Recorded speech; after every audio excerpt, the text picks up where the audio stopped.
Postponing trips, practicing social distancing. Because COVID-19 has changed everything, this episode is all about traveling the world without leaving home.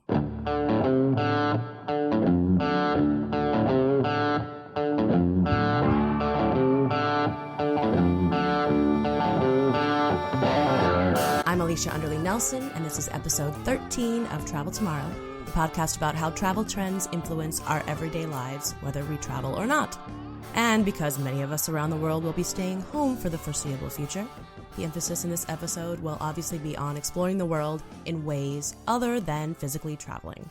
I'm here in Fargo, North Dakota, where we are hanging out at home and practicing social distancing, and my co-host Joe Bauer joins us from Berlin. Hey there, how's it going?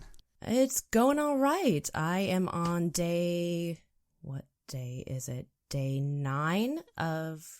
11 by the time this airs of distancing because I came back from a trip and had cold symptoms. So I started this a little bit earlier than some of my neighbors. But that's assuming, you said this is day 11 by the time we record. You're assuming you're going to behave yourself over the next 2 days. I absolutely will. I've done this well, okay. So I can definitely keep it up for a few more.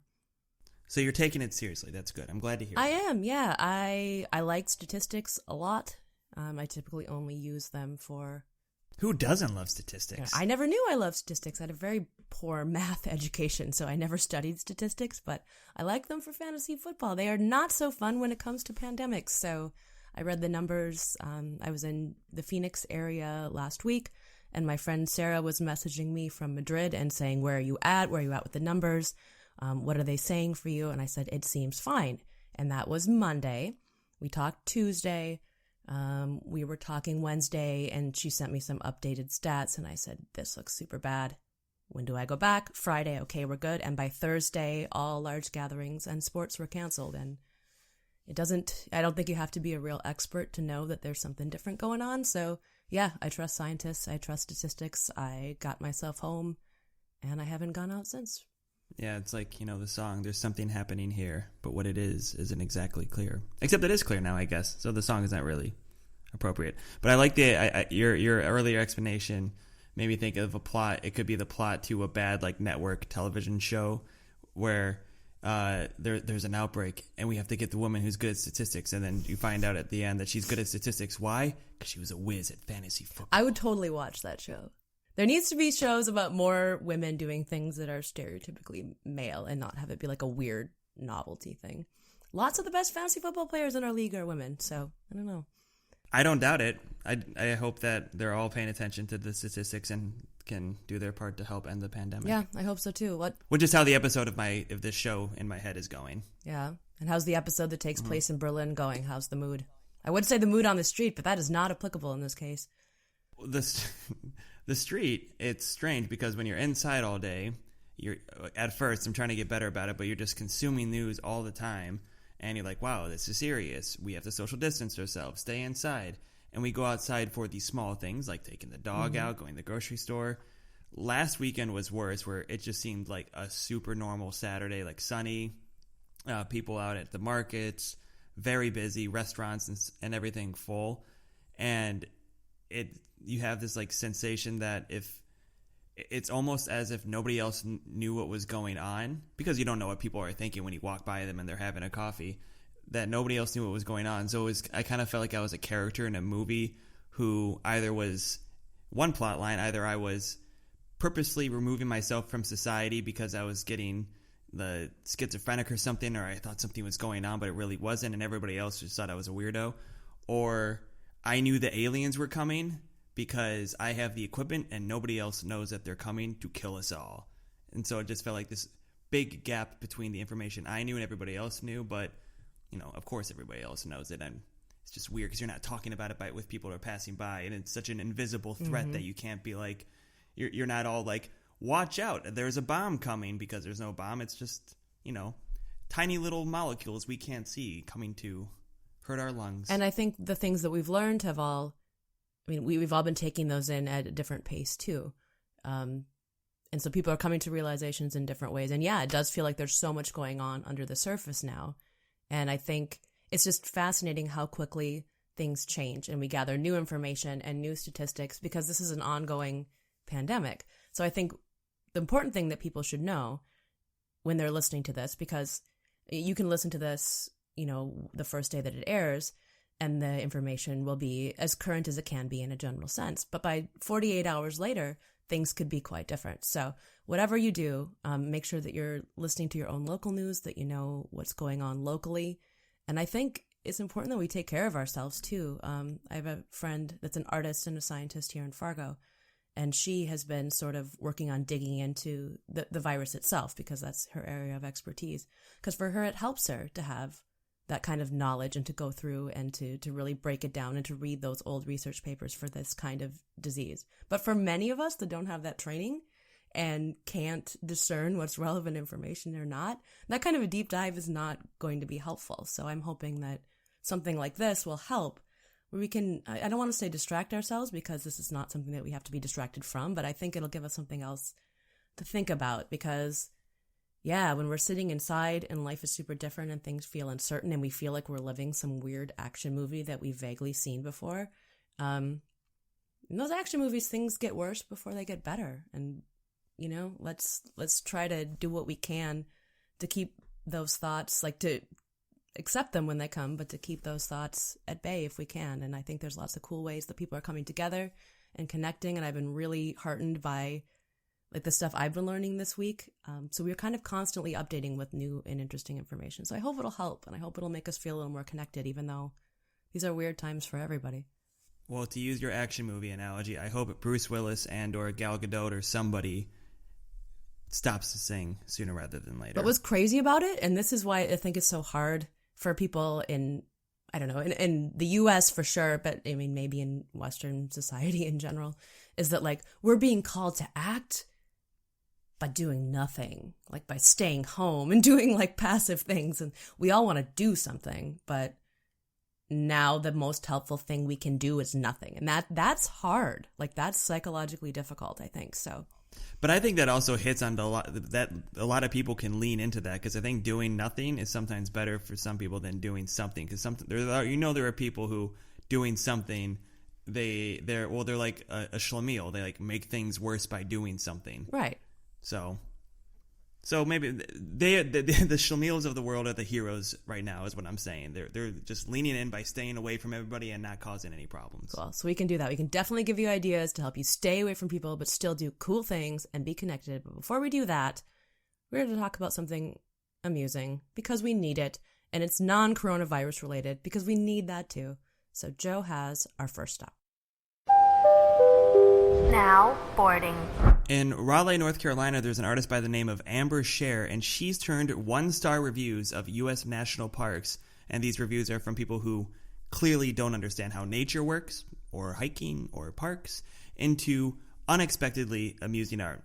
And so if you can imagine for a moment, because this is the podcast medium, and that's a little bit of the problem with this first stop, but we do have a link in the show notes where you can see them. But they look like classic national parks postcards, and they're illustrated with these brutally stupid reviews. And here's a few examples. Trees block view, and there are too many gray rocks. Yosemite National Park. There are bugs, and they will bite you on your face. Sequoia National Park. The only thing to do here is walk around the desert. Joshua Tree National Park. And, to be fair, I think that is accurate, but presumably you like walking around the desert if you go to Joshua Tree National Park. And then another one we have was save yourself some money, boil some water at home, Yellowstone National Park. And as somebody who recently did boil water, I can't imagine that was the same experience. But like I said, we have a link to an interview with the artist on Atlas Obscura. Obscura? I'm not sure. This is an obscure. Boy. I've never tried to say that out loud. Oh, tricky. Oh, no. Educate us, listeners, please. Exactly, yeah. So on Atlas Obscura in the show notes, do go check that out, but after the show, of course. Indeed. These just make me laugh. People are so absurd. It makes me feel like all of these were written by somebody's 13-year-old daughter that is just so over it. Dad put me in the car again. They all have that tone, and they just crack me up. I don't know. I mean, people make dumb comments and reviews. I'm just thinking of a local bagel shop I go to, and one of the owner posted a dumb review from one of the customers complaining about how much stuff was that they paid for. But you see the amount on the board, and you pay the money, and so it seems like a weird thing to complain about. So I don't know. I doubt. I feel like the how stupid people can be is an endless magnitude of possibilities. It is the possibilities are as endless as the infinite universe is long. So true. But now you can take human stupidity and support somebody that's doing something fun and interesting with it. And like, yes, and then I'm support her art, which is cool. And like in these times when we are not to go outside, when our movements are limited, like there's lots of really cool ways that we actually can do that. So I love that we're thinking outside the box. And I know Joe is rolling his eyes at me right now because I'm being earnest and positive, but I'm sorry. I think that we need that. Who's got time for that? Positivity. Ugh. Oy. Now boarding. Positivity and thinking outside the box are definitely the theme of our next stop. For the first time in Travel Tomorrow history, we are doing a hosts-only episode today. And that's partially because the information from scientists and medical staff that we could provide here would change really quickly and won't be as helpful or specific as the information that experts are offering for your own region, as we talked about. So please go to cdc.gov, or you can go to who.int, or you can just search coronavirus for the World Health Organization and get up-to-date info there too. But honestly, I really pushed Joe to do this episode because I needed it. We're canceling trips. For those of us that are travel writers like me, I'm not planning anymore, and that's really strange to be doing at this stage. We're all practicing social distancing, and like many of you, I became a homeschool teacher this week and was not great at it. So I'm trying to amuse a 6-year-old and not lose my mind. So we're trying to think of ways that we can travel the world and support people that are doing interesting things in fun and creative ways and stay a little bit sane for as long as this coronavirus staycation that we all have been asked to embark on lasts. So all of these links will be updated on our website, traveltomorrowpod.com, and we'll be updating the list for as long as the pandemic lasts. So I have a stack of these things. We already have people that are following us that are sending their options too, so thank you for those. You can find us at TravelTomPod on Twitter and TravelTomorrowPod on Facebook, or you can email us if you like, if that's easier, traveltomorrowpod@gmail.com. And that's our show. Oh, I'm sorry. I'm just used to saying that at the end. Well, we can talk a little bit about these things. We're not going to go super in depth. We're just going to give you an idea of what we have because it's super awesome. And what's interesting to me is like people are sending me ideas that I didn't even know existed, which is cool. Well, like what? What's an idea that you did not know existed? Well, I was asking around for virtual field trips, and a friend of mine, Erin, said, "Oh, yeah, you should totally do the theme park tours. I love to ride roller coasters." And I'm like, "Yeah, I mean like a virtual field trip, though." And she's like, "Yeah, of course." She goes, "I get motion sickness, so I can't really go on rides.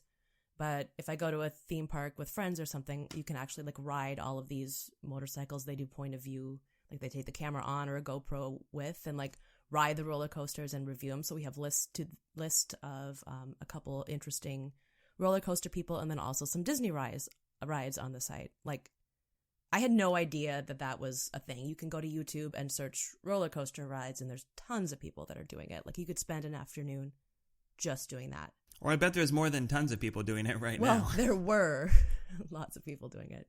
And their work is going to get a big shout out in a lot of places because I'm sure. But it's just interesting. So there's lots of things that you can do. And one of the first things that was shared for me was there's lots of really great museum tours that you can go on, both virtual tours and some of them have audio tours. Some of them you can click through using a partnership with Google. So that's cool if you're just curious or you want to explore a place that you've never been. I've learned a lot about, like there's a museum in South Korea that looks really interesting that I was not really on my radar before I put this list together. So, I mean, that's kind of the range of things that are out there. Like there's these really great, cool academic things like, you know, art field trips and taking Ivy League courses for free that we also have listed. But yeah, you can also ride roller coasters and hang out and make art. So it's not like we have to use this time to get the equivalent of a second degree if we don't want to. We can just hang out with our families and kind of take a virtual trip somewhere else if we want. Where would you take a virtual trip to? Ooh, that's an interesting question. Rick Steves has a lot of stuff on his website, which, like, normally he's not the first travel writer that I gravitate toward just because of the difference of styles, but he's got a lot of really cool in-depth Europe stuff that also goes in. Oh, yeah, he does. He does, and it's not just like, you can learn languages on his site, and that's another category that we have, all these different ways to learn languages, but also, like, he goes into customs and culture and does videos that really go in depth into, like, the way that society is organized and the way the different groups of people are leading and living, and that, I don't know, that's kind of interesting. So if I'm going to be going anywhere virtually, I think it's kind of fun to get as broad a picture as you can. Are you learning any languages, or are you still sticking with your Norwegian, which you, well, actually, wow, I think I just got breaking news about this lovely topic. Bund ins Länder für Kontaktverbot gegen Corona-Krise. That's not really an update. Never mind, I thought it would actually be cool if I had, like, Germany goes on lockdown happen right when we were recording, but it's just saying that the country is planning a contact ban against the corona crisis. That makes sense. But maybe if there was I'm sure there's a link, and then it probably says they are actually considering locking down the country. So maybe that's what that's alluding to. But no great breaking news that I just interrupted for. Back to you, Alicia. No, but this is telling us that you are too obsessed with your news. You need to, like, disconnect. I've actually been better. Doch, that was German. I don't know why I said that. To the contrary, I've been better. It's just because I have my Garmin watch. Shout out to Garmin. Take it off your wrist. Disconnect. But even before this, I've wanted to take it off because I'm always annoyed that it beeps. But here, I will do this. I am doing it now. I will, if I can remember how, I'm gonna put the old do not disturb on so I don't get anything. But I have been better because before we have this coronavirus ticker on Deutsche Welle, which is mostly what I've been following, and it was mostly just German news. But now it's just every country around the world, and it's so overwhelming. It's like, well, here's what's happening in Thailand. Here's what's happening in Vietnam. Here's what's happening in Peru. Here's what's happening in Chile. Here's what's happening in Brazil. And your brain explodes, and you melt into a puddle of just depressed apathy because you can't do anything around the world. But our brains are not meant to take in all of that information. My brain's barely able to take in minimal amount of information, so I agree with you wholeheartedly. And so I actually have, the past couple of days, of pulled myself back from the stuff and been absorbing myself more into projects that allow me to make the most of this lovely little time we have in self-isolation. Self-quarantine, I'm not sure which is the term we're supposed to use, but the one where we're removing ourselves from society by choice. I think it depends a little bit. But I think that the idea of lockdown or quarantine, those are really dramatic words, but there are lots of places that are doing that to varying degrees across the world. And I've been lucky, and that I'm able to talk to people in those places. I'm writing a series of stories about sort of what we were just talking about, sort of rethinking about the threat level for us. Our brains we see everything as a threat. That's how humans have stayed alive. So our brains aren't really readily able to discern if a threat in Thailand or a threat outside our door, which, I mean, we know intellectually that the threat outside our door is the thing that we need to be worried about. But then we start thinking, what if? And I think one thing that helps me, and what has helped in talking to these people, and it's spiritual leaders, it's people that practice meditation, it's artists, it's creators, it's people that are thinking of a longer term sense of time, people that are thinking not just of the day-to-day, but of a larger arc of time. And they're saying to me, like, we're going to get through this. There's precedence for this. Like, humankind has always known adversity. And I talked to a woman who is, I mean, basically in downtown Seattle, where it's a ghost town. And she said, I mean, it's eerie, and it would not be responsible to ignore that or to ignore our feelings about that. But she wanted to talk about how she was having virtual happy hours with her girlfriends. She was coming on Zoom like we are right now. They were all having a drink together.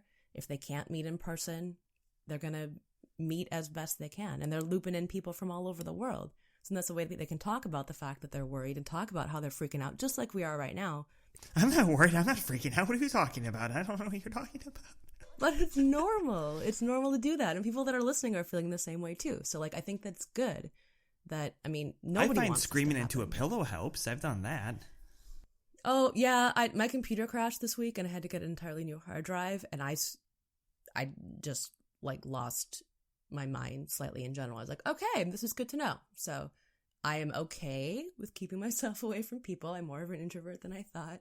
But anytime we lose that control, like, we do not do well with it. And that was a lesson. Like, here I am, like, literally writing about accepting things that are outside of our control. And I'm like, and here I am doing a really bad job of it. Like, that's being human, though. It's cool. It's fine.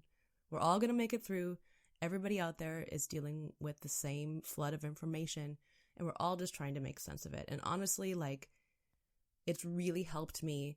If people are helped by, like, putting some of these ideas into practice, even half as much as I've been by generating them and asking people about them, I think we're going to be doing all right. Because, like, I'm learning a lot, and it's fun, and it's interesting. And my son and I now spend 2:00 our time watching the home safari from the Cincinnati Zoo. And so we're learning animal facts, and he's telling all of his teachers about animal facts. Like, I didn't know that was a thing. Like, don't get mad, but, like, I haven't been to Ohio since I was pretty young. So, you didn't know what like, was the thing, that there were facts about animals? I got a little lost there. I know that, but, like, would I have gone to the Cincinnati Zoo? Like, would that have been on the top of my priority list? Probably I've not. actually been. One of my college's formal dance things, or maybe it was like a Greek thing. I don't remember. It was something. And it was at the Cincinnati Zoo. And I remember walking around and hearing the lions roar and feeling bad that the lion was in Ohio and not in Africa. But otherwise, for a field trip, I'm sure it's lovely.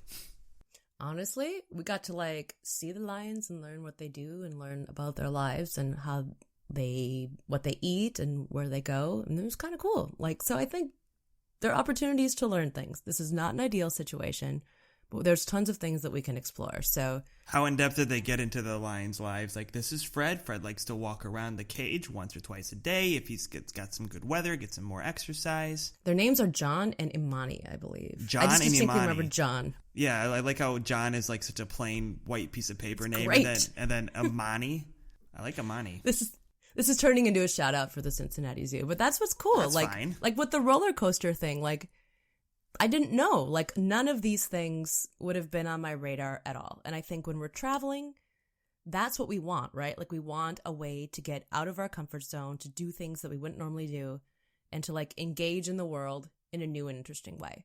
And obviously, we can't physically travel right now. The lucky ones among us are going to be able to actually physically get outside, walk around the block, practice social distancing, go to the park, but stay away from anything germy, don't touch anything. We can do that. Like, people like me still have that opportunity. My friend Sarah in Spain doesn't right now. So there are things that we can all do to kind of feed that same sense of wanderlust and curiosity, which I think is really interesting. I'm going to learn a language. I'm going to learn a new one. A new one? Which one are you going to go for now? I don't know. My Norwegian classes were canceled, which I was very glad about. I did not go. The only time I did exaggerate earlier, I guess. I did leave the house. I did a couple drop-off things because I had to. For a millisecond, I thought you said you were going to say drive-bys. No. I was like, this is not the time, Alicia. No.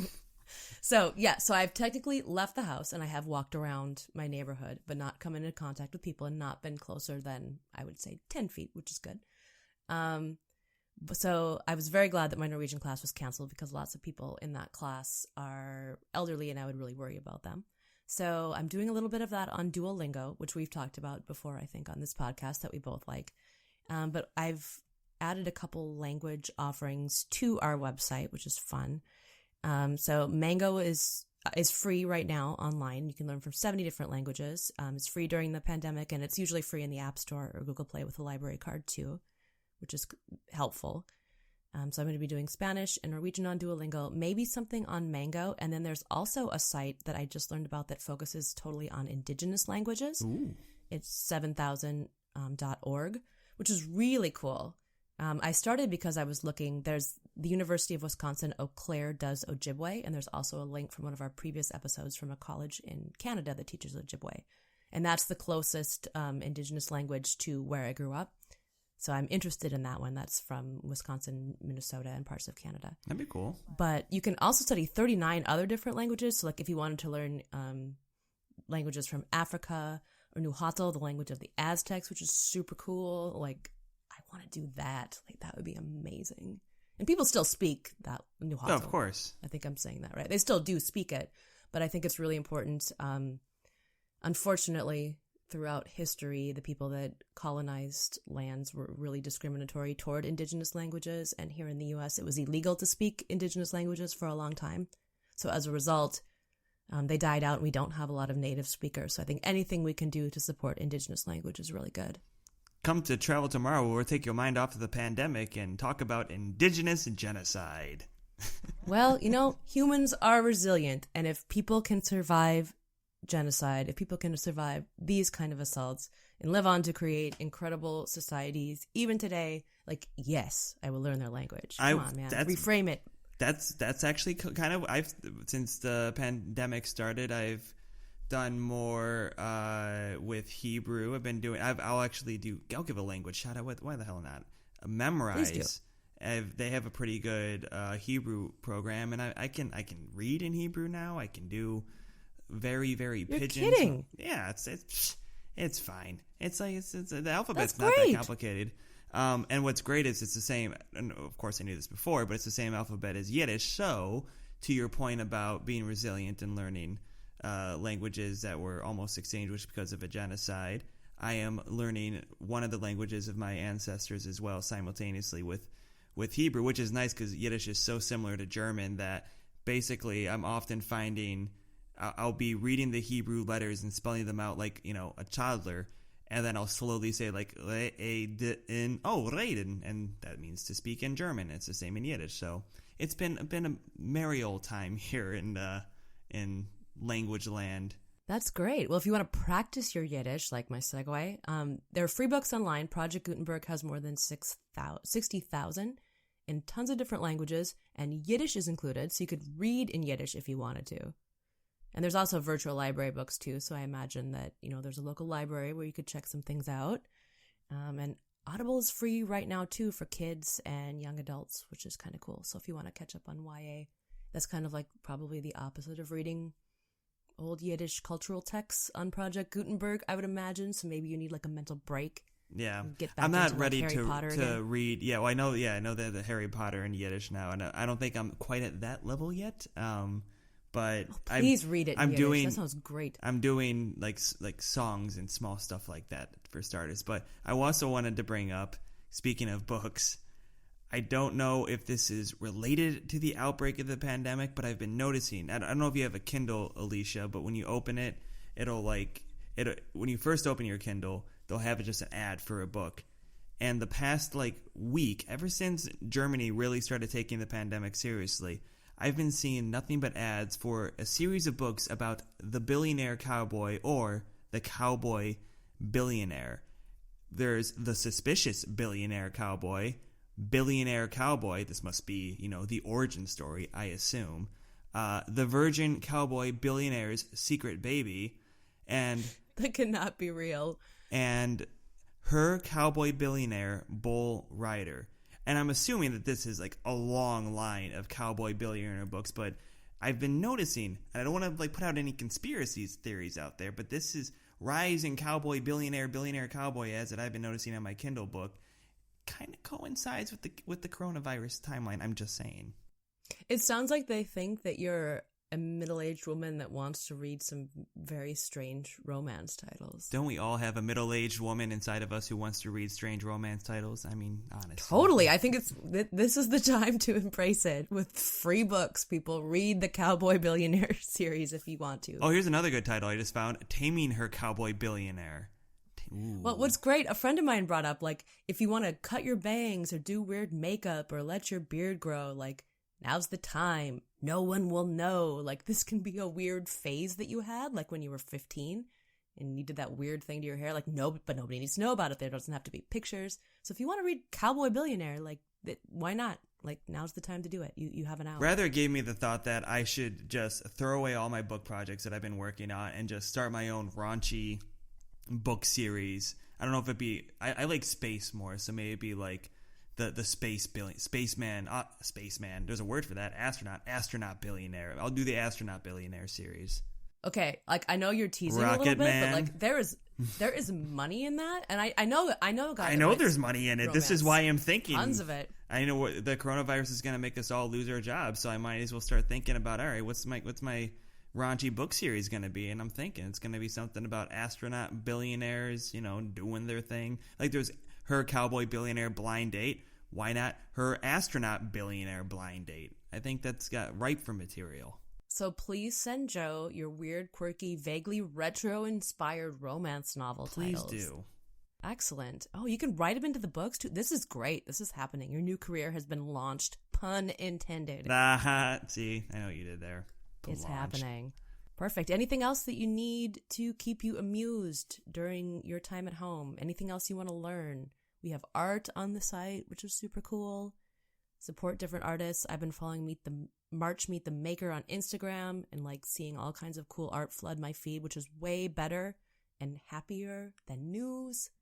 I'm not saying that we need to be like in denial, but like interesting, cool stuff created by people pushing the envelope with the materials they have at home is pretty cool.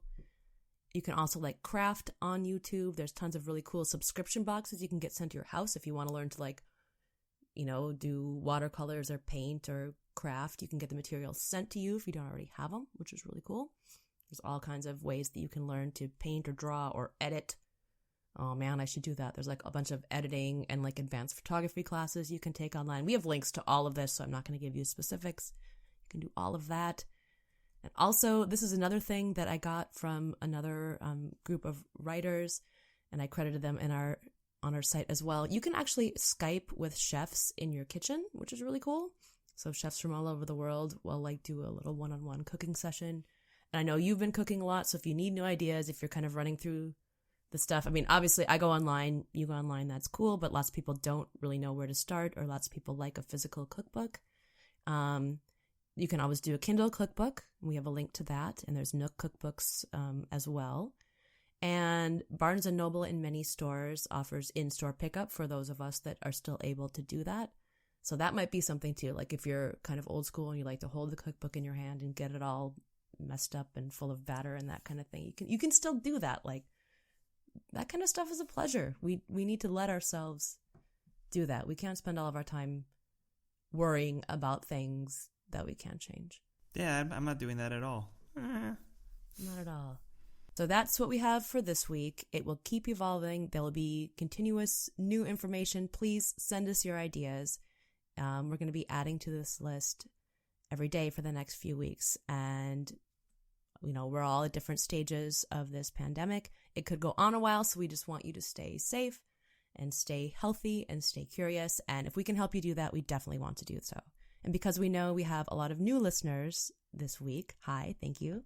I want to introduce you to one of our favorite features, Language Love, which is where we learn new words from all over the world. And our word today will totally help us make it through this moment in history, and you might even be cultivating it now and not even know that you're doing it. So Joe's going to tell us all about it.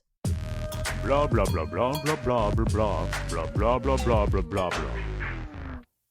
Hi, I'm Joe. Remember me? I've got a language love today, and today the word comes from the Danes over in Denmark. Yes, I'm talking about a Danish word, higgelig.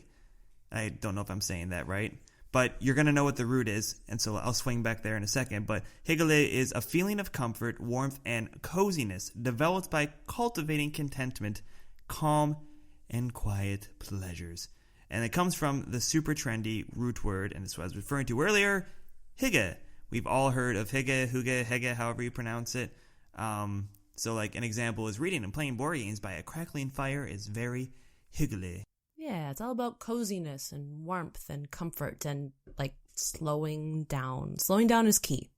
You can't be hygge or have a hyggelig feeling if you're running around and frantic and type A and crossing things off your list. It's like the opposite feeling. I'm always so hesitant to pronounce that word because I think I'm doing it wrong. So I stick. The Germans, of course, have the same They have a word for that as well, gemütlich or Gemütlichkeit. So actually, last night while we were having like a going out type of date where we made pastizzo and we're listening to music, and then we went quote unquote dancing with Just Dance, and we lit candles to make it gemütlich, or as the Danes would say, or something like that. So, Perfect. yeah, I mean, that's even I am in this where I can generally be cynical and can drown in a puddle of reading too much news and just feeling kind of lost in it all. I can still find a bit of Gemütlichkeit or Hygge in these pandemic times we're living in. I'm glad. I'm okay with it. Good. I'm glad for that too. You want me to do the outro now? Yeah, get us the heck out of here. I have to go hide in a corner because I hear that coronavirus doesn't like corners, so I'm going to just try to hang back there. My cousin said, and then if you gargle with vinegar... I've been doing all sorts of cocaine. I remember that was like a thing earlier. Yeah. Just, I'm sure that shows up in my friend's research paper. I'll be happy to verify that stat for you. Better safe than sorry. And it's just a little blood that comes out of your nose after a while, and a crippling habit for after the pandemic. But for during the pandemic, it's, it's giving me a lot of chest pains, if I'm honest. YOLO. Indeed. Yeah. And that's it for this episode of Travel Tomorrow. Thanks, as always, for tuning in. And if you're enjoying the podcast, please rate and review the show on Apple Podcasts. Please stay safe, stay well, and practice social distancing. We will see you again in 2 weeks. Tell us what you're up to at home during this quarantine time. You can find us at traveltompod on Twitter, traveltomorrowpod on Facebook. Our email is traveltomorrowpod@gmail.com. Thanks as always to Fiddle Revolt for the theme music, and do subscribe to Travel Tomorrow wherever you get your podcasts.